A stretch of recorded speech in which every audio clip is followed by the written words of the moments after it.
नमस्ते।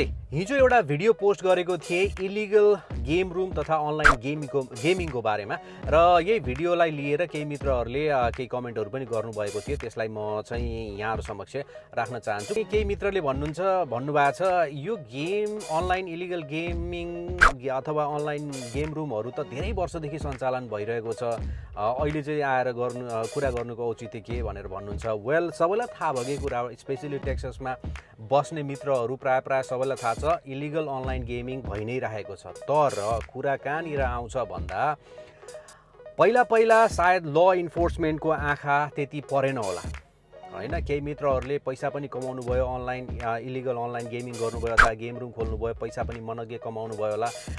स्पेसली यो फिल्डमा चाहिँ धेरै जसो भर्खर यहाँ पढ्न आएको विद्यार्थीहरू धेरै इन्भल्भ भएको देखिन्छ हैन।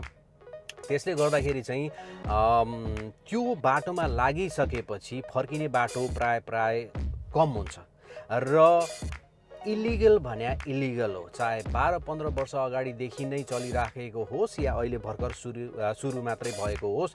इलिगल भन्या इलिगल हो, अनैतिक भन्या अनैतिक काम हो र फस्ने को हो भन्दाखेरि हाम्रै नेपाली दाजुभाइ दिदीबहिनीहरू हो र भोलि गएर प्रब्लम कसलाई आउँछ? हाम्रै दाजुभाइ दिदीबहिनीलाई आउँछ र स्पेसली यहाँ बस्ने जसले गर्नुभयो त्यो कार्य उहाँले त सजाय पाउनुहुन्छ, तर नेपाल बस्ने बाउआमा जसले आफ्नो घाँस काटेर आफ्ना छोराछोरी विदेशमा गएर पढुन् भनेर उहाँहरूले कति दुःख गरेर बस्नुभएको होला, उहाँहरूलाई कति गाह्रो हुन्छ होला, उहाँहरूलाई कति पीडा हुन्छ होला।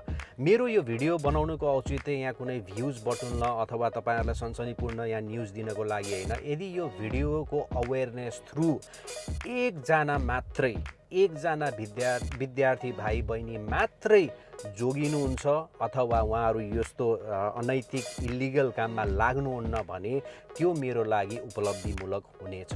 जसले चाहिँ आफ्ना छोराछोरीहरू विदेशमा पठाउनु भएको छ, अब मैले अरू स्टेटमा पनि अलिअलि त सुनेको छु, तर स्पेसली यदि टेक्ससमा हुनुहुन्छ भने उहाँहरूसँग प्लिज कुरा गर्नुहोस्, उहाँहरूलाई सोध्नुहोस् के भइरहेको छ, कसो भइरहेको छ। केही पनि सस्पिसियस एक्टिभिटिज पाउनुहुन्छ भने उहाँहरूसँग कुरा गर्नुहोस्, साथीभाइको सल्लाह लिनुहोस् र बेलैमा सचेत हुनुहोस्।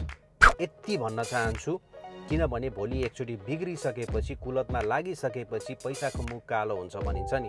एकचोटि त्यो पैसा देखिसकेपछि उहाँहरूलाई फर्काएर लिएर आउन धेरै गाह्रो हुन्छ र धेरै ढिलो भइसकेको हुनसक्छ। त्यसैले यदि तपाईँलाई थाहा छ कुनै भाइ बहिनीहरू यस्तोमा लागिरहनु भएको छ भने तपाईँले आफ्नो कर्म चाहिँ गर्नुहोस्, उहाँहरूलाई सचेत चाहिँ गराइदिनुहोस्। हामीले हाम्रो तर्फबाट अवेर चाहिँ गराइदिउँ।